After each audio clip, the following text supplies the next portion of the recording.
दोस्तों, हमारी आज की कहानी है चमत्कार। बीए पास करने के बाद चंद्र प्रकाश को एक ट्यूशन करने के सिवा और कुछ न सूझा। उसकी माता पहले ही मर चुकी थी। इसी साल पिता का भी देहांत हो गया और प्रकाश जीवन के जो मधुर स्वप्न देखा करता था वे सब धूल में मिल गए। पिता ऊंचे ओहदे पर थे। उनकी कोशिश से चंद्र प्रकाश को कोई अच्छी जगह मिलने की पूरी आशा थी, पर वे सब मंसूबे धरे रह गए और अब गुजर बसर के लिए वही महीने की ट्यूशन रह गई। पिता ने कुछ संपत्ति भी ना छोड़ी, उल्टे वधू का बोझ और सिर पर लाद दिया। और स्त्री भी मिली तो पढ़ी लिखी, शौकीन, जबान की तेज, जिसे मोटा खाने और मोटा पहनने से मर जाना कबूल था। चंद्र प्रकाश को नौकरी करते शर्म तो आई, लेकिन ठाकुर साहब ने रहने का स्थान देकर उसके आंसू पोंछ दिए। यह मकान ठाकुर साहब के मकान से बिल्कुल मिला हुआ था, पक्का, हवादार, साफ सुथरा और जरूरी सामान से लैस। ऐसा मकान 20 से कम पर न मिलता। काम केवल 2 घंटे का। लड़का था तो लगभग उन्हीं की उम्र का, पर बड़ा कुंद जेहन कामचोर, अभी 9वीं 10वीं में पढ़ता था। सबसे बड़ी बात यह कि ठाकुर और ठकुराइन दोनों प्रकाश का बहुत आदर करते थे, बल्कि उसे लड़का ही समझते थे। वह नौकर नहीं, घर का आदमी था और घर के हर एक मामले में उसकी सलाह ली जाती थी। ठाकुर साहब अंग्रेजी नहीं जानते थे। उनकी समझ में अंग्रेजी था। लड़का भी उनसे ज्यादा बुद्धिमान, चतुर, तजर्बेकार था। संध्या का समय था। प्रकाश ने अपने शिष्य वीरेंद्र को पढ़ाकर छड़ी उठाई तो ठकुराइन ने आकर कहा, अभी ना जाओ बेटा, जरा मेरे साथ आओ, तुमसे कुछ सलाह करनी है। प्रकाश ने मन में सोचा, आज कैसी सलाह है, वीरेंद्र के सामने क्यों नहीं कहा। उसे भीतर ले जाकर रमा देवी ने कहा, तुम्हारी क्या सलाह है, बीरू को ब्याह दूं? एक बहुत अच्छे घर से संदेशा आया है। प्रकाश ने मुस्कुराकर कहा, यह तो बीरू बाबू ही से पूछिए। नहीं, मैं तुमसे पूछती हूँ। प्रकाश ने असमंजस में पड़कर कहा, मैं इस विषय में क्या सलाह दे सकता हूँ। उनका 20वां साल तो है, लेकिन यह समझ लीजिए कि पढ़ना हो चुका। तो अभी ना करूँ, यही सलाह है। जैसा आप उचित समझे। मैंने तो दोनों बातें कह दी। तो कर डालूं? मुझे यही डर लगता है कि लड़का कहीं बहक ना जाए। मेरे रहते इसकी तो आप चिंता ना करें। हाँ, इच्छा हो तो कर डालिए, कोई हर्ज भी नहीं है। सब तैयारियां तुम्ही को करनी पड़ेगी, यह समझ लो। तो मैं इनकार कब करता हूँ। रोटी की खैर मनाने वाले शिक्षित युवकों में एक प्रकार की दुविधा होती है जो उन्हें अप्रिय सत्य कहने से रोकती है। प्रकाश में भी यही कमजोरी थी। बात पक्की हो गई और विवाह का सामान होने लगा। ठाकुर साहब उन मनुष्यों में से थे जिन्हें अपने ऊपर विश्वास नहीं होता। उनकी निगाह में प्रकाश की डिग्री उनके 8 साल के अनुभव से कहीं मूल्यवान थी। विवाह का सारा आयोजन प्रकाश के हाथों में था। 10-12 हजार खर्चे रुपए करने का अधिकार कुछ कम गौरव की बात न थी। देखते ही देखते फटेहाल युवक जिम्मेदार मैनेजर बन बैठा। कहीं कपड़े वालों से सलाम करने आया है, कहीं मोहल्ले का बनिया घेरे हुए है, कहीं गैस और शामियाने वाला खुशामद कर रहा है। वह चाहता तो 2-400 रुपए बड़ी आसानी से बना लेता, लेकिन इतना नीच ना था। फिर उसके साथ क्या दगा करता जिसने सब कुछ उसी पर छोड़ दिया था। पर जिस दिन उसने 5000 के जेवर खरीदे, उस दिन उसका मन चंचल हो उठा। घर आकर चंपा से बोला, हम तो यहाँ रोटियों के मुहताज हैं और दुनिया में ऐसे आदमी पड़े हैं जो हजारों लाखों रुपए के जेवर बनवा डालते हैं। ठाकुर साहब ने आज बहू के चढ़ावे के लिए 5000 के जेवर खरीदे। ऐसी ऐसी चीजें देखकर आंखें ठंडी हो जाए। सच कहता हूँ, बात चीजों पर तो आंख नहीं ठहरती है। चंपा ईर्ष्याजनित विराग से बोली, हमें तो क्या करना है, जिन्हें ईश्वर ने दिया है वे पहने। यहाँ तो रोकर मरने ही के लिए पैदा हुए हैं। चंद्र प्रकाश ने कहा, इन्हीं लोगों की तुम मौज है, ना कमाना ना धमाना। बाप दादा छोड़ गए हैं, मजे से खाते हैं और चैन करते हैं। इसी से कहता हूँ, ईश्वर बड़ा अन्यायी है। चंपा ने कहा, अपना अपना पुरुषार्थ है, ईश्वर का क्या दोष। तुम्हारे बाप दादा छोड़ गए होते तो तुम भी मौज करते। यहाँ तो रोटियां चलना मुश्किल है, गहने कपड़े को कौन रोए। और ना इस जिंदगी में कोई ऐसी आशा ही है। कोई गत की साड़ी भी नहीं रही कि किसी भले आदमी के घर जाऊं तो पहन लूं। मैं तो इसी सोच में हूँ कि ठकुराइन के यहाँ ब्याह में कैसे जाऊंगी। सोचती हूँ, बीमार पड़ जाती तो जान बचती। यह कहते कहते चंपा की आंखें भर आई। प्रकाश ने तसल्ली दी, साड़ी तुम्हारे लिए लाऊं। अब क्या इतना भी ना कर सकूंगा। मुसीबत के ये दिन क्या सदा बने रहेंगे। जिंदा रहा तो एक दिन तुम सिर से पांव तक जेवरों से लदी रहोगी। चंपा मुस्कुराकर बोली, चलो ऐसी मन की मिठाई मैं नहीं खाती, निबाह होता जाए बहुत है, गहनों की साध नहीं है। प्रकाश ने चंपा की बातें सुनकर लज्जा और दुख से सिर झुका लिया। चंपा उसे इतना पुरुषार्थहीन समझती है। रात को दोनों भोजन करके लेटे तो प्रकाश ने फिर गहनों की बात छिड़ी। गहने उसकी आंखों में बसे हुए थे। इस शहर में ऐसे बढ़िया गहने बनते हैं, मुझे इसकी आशा ना थी। चंपा ने कहा, कोई और बात करो, गहनों की बात सुनकर ही जलता है। वैसी चीजें तुम पहनो जो रानी मालूम होने लगो। गहनों से क्या सुंदरता बढ़ जाती है? तो ऐसे बहुत सी औरतें देखी है जो गहने पहनकर भद्दी दिखने लगती है। ठाकुर साहब भी मतलब के यार हैं। यह ना हुआ कि कहते इसमें से कोई चीज चंपा के लिए भी ले जाओ। तुम भी कैसे बच्चों की सी बातें करते हो, इसमें बचपन की क्या बात है? कोई उदार आदमी इतना भी कृपणता ना करता। मैंने तो कोई ऐसा उदार आदमी नहीं देखा जो अपनी बहू के गहने किसी गैर को दे दे। मैं गैर नहीं हूँ, हम दोनों एक ही मकान में रहते हैं। मैं उनके लड़के को पढ़ाता हूँ और शादी का सारा इंतजाम कर रहा हूँ। अगर 100-200 की कोई चीज दे देते तो वह निष्फल ना जाती, मगर धनवानों का हृदय धन के भार से दबकर सिकुड़ जाता है। उनमें उदारता के लिए स्थान ही नहीं रहता। रात के 12 बज गए थे, फिर भी प्रकाश को नींद नहीं आती। बार बार ही चमकीले गहने आंखों के सामने आ जाते, कुछ बादल हो जाते और बार बार बिजली चमक उठती। सहसा प्रकाश चारपाई से उठ खड़ा हुआ। उसने चंपा का आभूषणहीन अंग देखकर दया आई। यही तो खाने पहनने की उम्र है और इस उम्र में इस बेचारे को हर एक चीज के लिए तरसना पड़ रहा है। वह दबे पांव कमरे से बाहर निकलकर छत पर आया। ठाकुर साहब की छत इस छत से मिली हुई थी। बीच में एक 5 फीट ऊंची दीवार थी।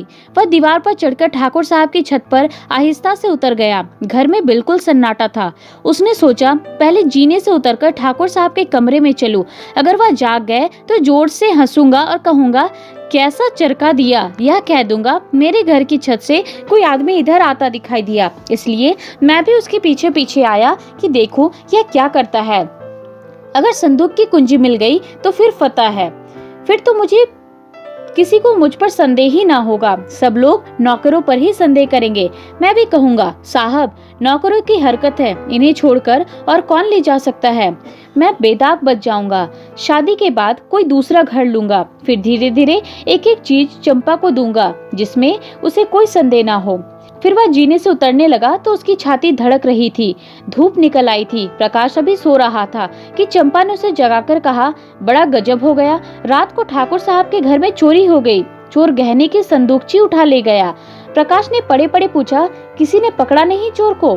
किसी को खबर भी हो? वह संदूकची ले गया जिसमें ब्याह के गहने रखे थे। ना जाने कैसी कुंजी उड़ा ली और ना जाने कैसे उसे मालूम हुआ कि इस संदूक में संकुची रखी है। नौकरों की कार्रवाई होगी। बाहरी चोर का यह काम नहीं है। नौकर तो उनके तीनों पुराने हैं। नियत बदलने में क्या देर लगती है? आज मौका देखा तो उठा ले गए। तुम जाकर जरा उन लोगों को तसल्ली तो दो। ठकुराइन बेचारी रो रही थी, तुम्हारा नाम ले लेकर कहती थी कि बेचारा महीनों इन गहनों के लिए दौड़ा, एक एक चीज अपने सामने जंचवाई और चोर दाढ़ीदारों ने उसकी सारी मेहनत पर पानी फेर दिया। प्रकाश चटपट उठ बैठा और घबराता हुआ जाकर ठकुराइन से बोला, यह तो बड़ा अनर्थ हो गया माताजी, मुझसे तो अभी अभी चंपा ने कहा। ठाकुर साहब सिर पर हाथ रखे बैठे हुए थे। बोले, कहीं सेंध नहीं, कोई ताला टूटा नहीं, किसी दरवाजे की चूल नहीं उतरी। समझ में नहीं आता चोर आया किधर से। ठकुराइन ने रोकर कहा, मैं तो लुट गई भैया, ब्याह सिर पर खड़ा है, कैसे होगा भगवान। तुमने दौड़ धूप की थी, तब कहीं जाके चीजें आई थी, ना जाने किस मनहूस सायत से लग्न आई थी। प्रकाश ने ठाकुर साहब के कान में कहा, मुझे तो किसी नौकर की शरारत मालूम होती है। ठकुराई ने विरोध में कहा, अरे नहीं भैया, नौकरों में ऐसा कोई नहीं। 10-10 हजार रुपए यूं ही ऊपर रखे रहते हैं, कभी एक पाई भी नहीं गई। ठाकुर साहब ने नाक सिकोड़कर कहा, तुम क्या जानो आदमी का मन कितना जल्द बदल जाता है। जिसने अब तक चोरी नहीं की वह कभी चोरी ना करेगा, यह कोई नहीं कह सकता। मैं पुलिस में रिपोर्ट करूंगा और एक एक नौकर की तलाशी करूंगा, कहीं माल उड़ा दिया होगा। जब पुलिस के जूते पड़ेंगे तो आप ही कबूलेंगे। प्रकाश ने पुलिस का घर में आना खतरनाक समझा। कहीं उन्हीं के घर में तलाशी ले तो अनर्थ ही हो जाए। बोले, पुलिस में रिपोर्ट करना और तहकीकात करना व्यर्थ है। पुलिस माल तो ना बरामद कर सकेगी, हाँ नौकरों को मारपीट भले ही लेगी। कुछ नजर भी उसे चाहिए, नहीं तो कोई दूसरा ही स्वांग खड़ा कर देगी। मेरी तो सलाह है कि एक एक नौकर को एकांत में बुलाकर पूछा जाए।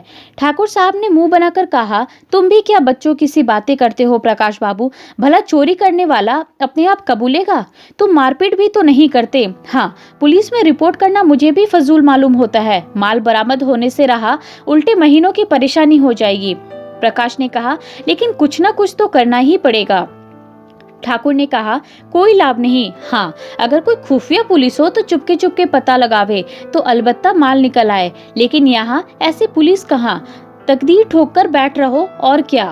प्रकाश, आप बैठे रहिए, लेकिन मैं बैठने वाला नहीं। मैं इन्हीं नौकरों के सामने चोर का नाम निकलवाऊंगा। ठकुराइन ने कहा, नौकरों पर मुझे पूरा विश्वास है।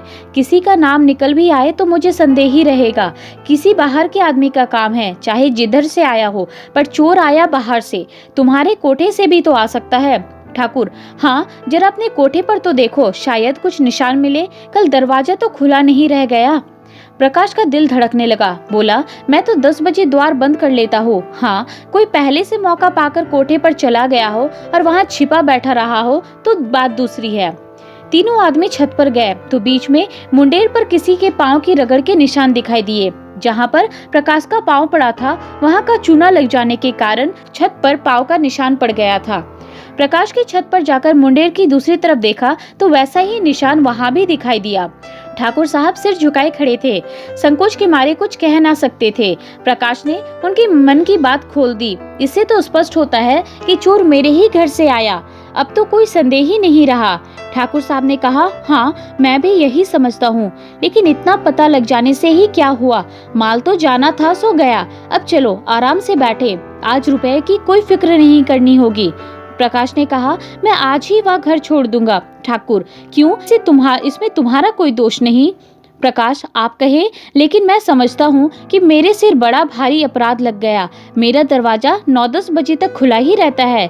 चोर ने रास्ता देख लिया, संभव है 2-4 दिन में फिर आ घुसे। घर में अकेली एक औरत सारे घर की निगरानी नहीं कर सकती। इधर वह तो रसोई में बैठी है, उधर कोई आदमी चुपके से ऊपर चढ़ जाए तो जरा भी आहट नहीं मिल सकती। मैं घूम घूम कर कभी 9 बजे आया, कभी 10 बजे, और शादी के दिनों में तो देर होती ही रहेगी। उधर का रास्ता बंद हो जाना चाहिए। मैं तो समझता हूँ इस चोरी की सारी जिम्मेदारी मेरे सिर है।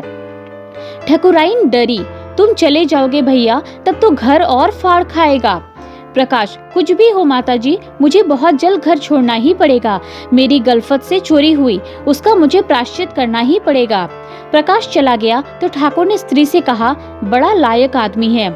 ठकुराइन ने कहा, क्या बात है, चोर उधर ही से आया, यही बात उसे लग गई। कहीं यह चोर को पकड़ पावे तो कच्चा खा जाए, मार ही डाले। देख लेना, कभी न कभी माल बरामद करेगा। अब इस घर में कदापि ना रहेगा। कितना ही समझाओ, किराए के 20 और दे दूंगा। हम किराया क्यों दे? वह आप ही घर छोड़ रहे हैं, हम तो कुछ कहते नहीं। किराया तो देना ही पड़ेगा। ऐसे आदमी के साथ कुछ बल भी खाना पड़े तो बुरा नहीं लगता। मैं तो समझती हूँ वह किराया लेंगे ही नहीं। 30 रुपए में गुजर भी तो ना होता होगा। प्रकाश ने उसी दिन वह घर छोड़ दिया। उस घर में रहने से जोखिम था, लेकिन जब तक शादी की धूमधाम रही, प्रायः सारे दिन यही रहते थे। चंपा से कहा, एक सेठ जी के यहाँ 50 रुपए महीने का काम और मिल गया है, मगर वह रुपए मैं उन्हीं के पास जमा करता जाऊंगा। वह आमदनी केवल जेवरों में खर्च होगी, उसमें से एक पाई भी खर्च के लिए खर्च ना करूंगा। चंपा फड़क उठी। पति प्रेम का यह परिचय पाकर उसने अपने भाग्य को सराहा। देवताओं में उसकी श्रद्धा और भी बढ़ गई। अब तक प्रकाश और चंपा के बीच में कोई पर्दा ना था। प्रकाश के पास जो कुछ था वह चंपा का ही था। चंपा ही के पास उसके बक्से, संदूक, अलमारी की कुंजियां रहती थी, मगर अब प्रकाश का एक संदूक हमेशा बंद रहता। उसकी कुंजी कहाँ है, इसका चंपा को भी पता नहीं था। वह पूछती है, इस संदूक में क्या है, तो वह कह देते हैं, कुछ नहीं, पुरानी किताबें मारी मारी फिरती थी, उठा के संदूक में बंद कर दी है। चंपा को संदेह का कोई कारण ना था। एक दिन चंपा पति को पान देने गई तो देखा वह उस संदूक को खोले हुए देख रहे हैं। उसे देखते ही उन्होंने संदूक जल्दी से बंद कर दिया। उनका चेहरा जैसे फक हो गया। संदेह का अंकुर जमा मगर पानी न पाकर सूख गया। चंपा किसी ऐसे कारण की कल्पना ही ना कर सकी जिससे संदेह को आश्रय मिलता, लेकिन 5,000 की संपत्ति को इस तरह छोड़ देना कि उसका ध्यान ही ना आवे प्रकाश के लिए असंभव था। वह कहीं बाहर से आता तो एक बार संदूक अवश्य खोलता। एक दिन पड़ोस में चोरी हो गई। उस दिन से प्रकाश अपने कमरे में ही सोने लगा। आषाढ़ के दिन थे, उमस के मारे दम घुटता था। ऊपर एक साफ सुथरा बरामदा था जो बरसात में सोने के लिए ही शायद बनाया गया था। चंपा ने कई बार ऊपर सोने के लिए कहा पर प्रकाश ने ना माना। अकेला घर कैसे छोड़ दे? चंपा ने कहा, चोरी ऐसों के यहाँ नहीं होती। चोर घर में कुछ देखकर ही जान खतरे में डालता है। यहाँ क्या रखा है? प्रकाश ने क्रोध होकर कहा, कुछ नहीं है, बर्तन भाड़े के तो है, गरीब के लिए अपनी हांडी ही बहुत है। एक दिन चंपा ने कमरे में झाड़ू लगाई तो संदूक को खिसकाकर दूसरी तरफ रख दिया। प्रकाश ने संदूक का स्थान बदला तो पाया तो सशंक होकर बोला, संदूक तुमने हटाया? यह पूछने की कोई बात ना थी। झाड़ू लगाते वक्त प्रायः चीजें इधर उधर खिसक ही जाती है। बोली, मैं क्यों हटाने लगी? फिर किसने हटाया? मैं नहीं जानती। घर में तो तुम रहती हो, जानेगा कौन? अच्छा, अगर मैंने हटा ही दिया तो उसमें पूछने की क्या बात है? कुछ नहीं, यूं ही पूछता था। मगर जब तक संदूक खोलकर सब चीजें ना देख ले प्रकाश को चैन कहाँ। चंपा जो ही भोजन पकाने लगी उसने संदूक खोला और आभूषणों को देखने लगा। आज चंपा ने पकौड़ियाँ बनाई थी। पकौड़ियाँ गरम गरम ही मजा देती है। प्रकाश को पकौड़ियाँ पसंद भी थी। उसने थोड़ी सी पकौड़ियाँ एक तश्तरी में रखी और प्रकाश को देने गई। प्रकाश ने उसको देखते ही संदूक धमाके से बंद कर दिया और ताला लगाकर उसे बहलाने के इरादे से बोला, तश्तरी में क्या लाई? अच्छा, पकौड़ियाँ हैं। आज चंपा को संदेह हो गया, संदूक में क्या है यह देखने की उत्सुकता हुई। प्रकाश उसकी कुंजी कहीं छिपा कर रखता था। चंपा किसी तरह वह कुंजी उड़ा देने की चाल सोचने लगी। एक दिन एक बिसाती कुंजियों का गुच्छा बेचने आ निकला। चंपा ने उस ताले की कुंजी ले ली और संदूक खोल डाली। अरे, ये तो आभूषण है। उसने एक एक आभूषण को निकालकर देखा। ये गहने कहाँ से आए? मुझसे कभी इनकी चर्चा ही नहीं की। सहसा उसके मन में भाव उठा, कहीं ये ठाकुर साहब के गहने तो नहीं है? चीजें वही थी जिनका वह बखान करते रहते थे। उसे अब कोई संदेह न रहा। इतना घोर पतन, लज्जा और खेद से उसका सिर झुक गया। उसने तुरंत संदूक बंद कर दिया और चारपाई पर लेटकर सोचने लगी, इनकी इतनी हिम्मत पड़ी कैसे? यह दुर्भावना इनके मन में आई ही क्यों? मैंने तो कभी आभूषणों के लिए आग्रह नहीं किया। अगर आग्रह भी करती तो क्या उसका आशय यह होता कि वह चोरी करके लावे?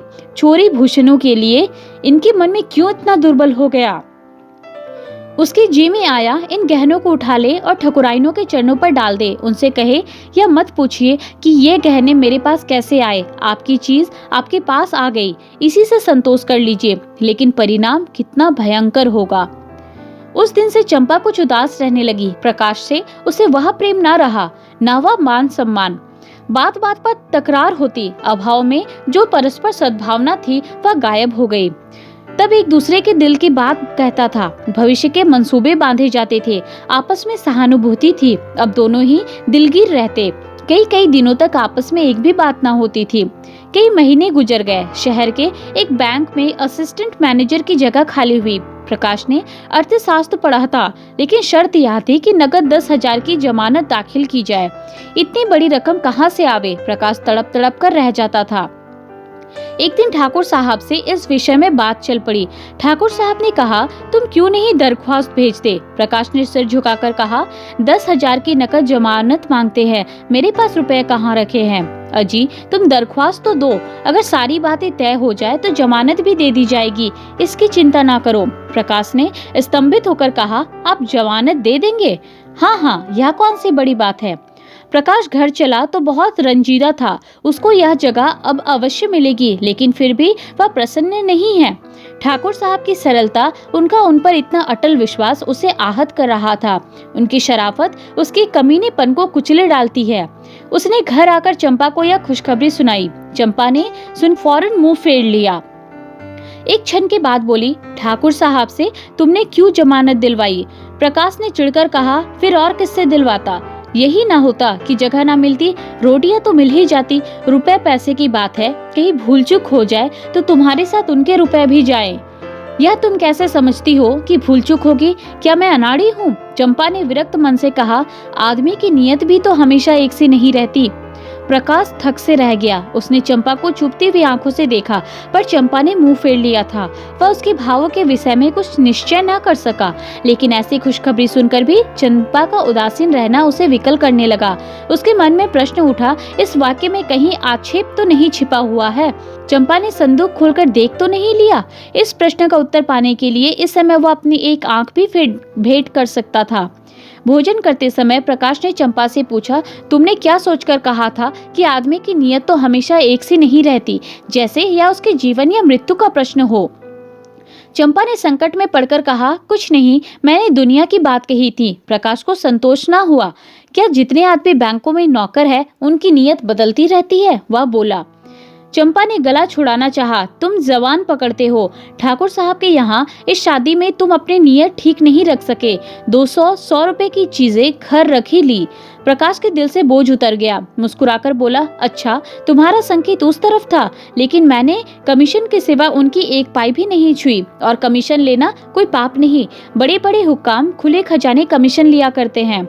चंपा ने तिरस्कार के भाव से कहा, जो आदमी अपने ऊपर इतना विश्वास रखे उसकी आंख बचाकर एक पाई भी लेना मैं पाप समझती हूँ। तुम्हारी सज्जनता तो मैं जब जानती थी कि तुम कमीशन के रुपए ले जाकर उनके हवाले कर देते।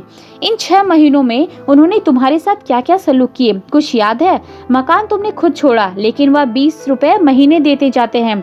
इलाके से कोई सौगात आती है तो तुम्हारे लिए यहाँ जरूर भेजते हैं। तुम्हारे पास घड़ी ना थी, अपनी घड़ी तुम्हें दे दी। तुम्हारी महरी जब नागा करती है, खबर पाते ही अपना नौकर भेज देते हैं। मेरी बीमारी ही में डॉक्टर साहब की फीस उन्होंने दी, और दिन में 2 बार हालचाल भी पूछने आया करते थे।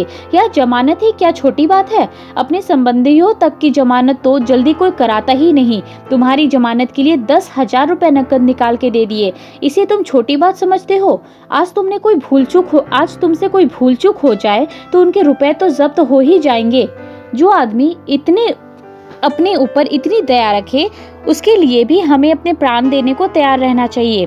प्रकाश भोजन करके लेटा तो उसकी आत्मा उसे धिक्कार रही थी। दुखते हुए फोड़े में कितना मवाद भरा हुआ है, यह उस वक्त मालूम होता है जब नश्तर लगाया जाता है। मन का विकार उस वक्त मालूम होता है जब कोई उसे हमारे सामने खोलकर रख देता है। किसी सामाजिक या राजनीतिक अन्याय का व्यंग चित्र देखकर हमारे मन को चोट लगती है, इसलिए कि वह चित्र हमारी पशुता को खोलकर हमारे सामने रख देता है। वह जो मनोसागर में बिखरा हुआ पड़ा है, जैसे केंद्रीभूत होकर बृहदाकार हो जाता है, तब हमारे मुंह से निकल पड़ता है, उफ। चंपा के इन तिरस्कार भरे शब्दों ने प्रकाश के मन की ग्लानि उत्पन्न कर दी। वह संदूक कई गुना भारी होकर शिला की भांति उसे दबाने लगा। मन में फैला हुआ विकार एक बिंदु पर एकत्र होकर टीसने लगा। कई दिन बीत गए।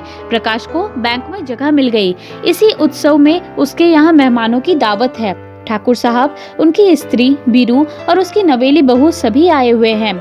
चंपा सेवा सत्कार में लगी हुई है। 12-2-4 मित्र गाना बजा रहे हैं। भोजन करने के बाद ठाकुर साहब चलने को तैयार हुए। प्रकाश ने कहा, आज आपको यहीं रहना होगा दादा, मैं इस वक्त न जाने दूंगा। चंपा को उसका यह आग्रह बुरा लगा। चारपाइयां नहीं है, बिछावन नहीं है, और ना काफी जगह ही है। रात भर उन्हें तकलीफ देने और आप तकलीफ उठाने की कोई जरूरत उसकी समझ में न आई, लेकिन प्रकाश आग्रह करता ही रहा, यहाँ तक कि ठाकुर साहब राजी हो गए। 12 बज गए थे। ठाकुर साहब ऊपर सो रहे थे। बीरू और प्रकाश बाहर बरामदे में थे। 3 स्त्रियां अंदर कमरे में थीं। प्रकाश जाग रहा था।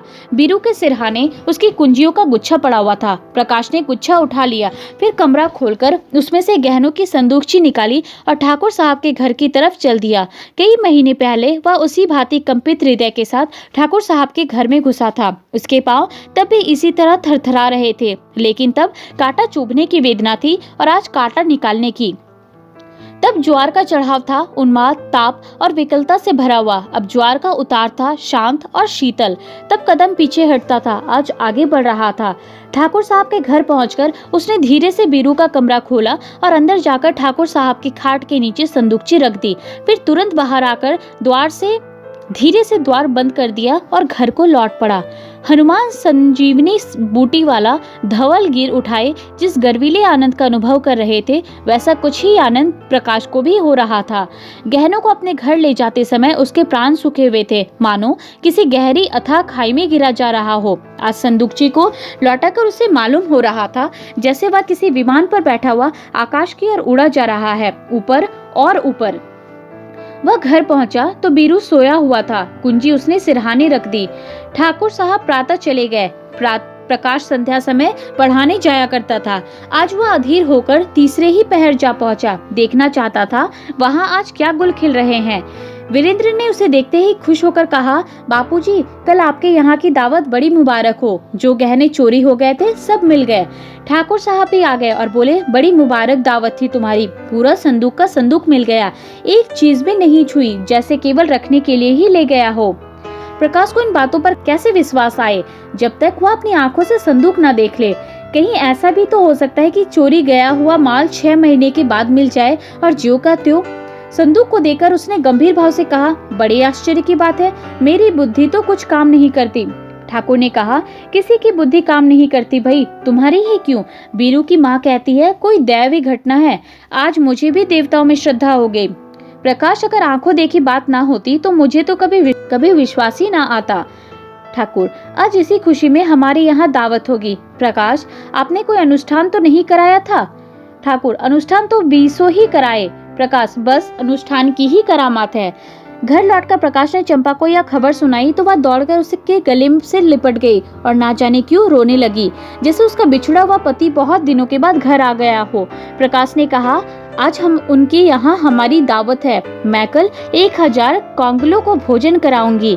तुम तो सैकड़ों का खर्च बतला रही हो। मुझे इतना आनंद हो रहा है कि लाखों खर्च करने पर भी अरमान पूरा ना होगा। प्रकाश की आंखों से आंसू निकल आए।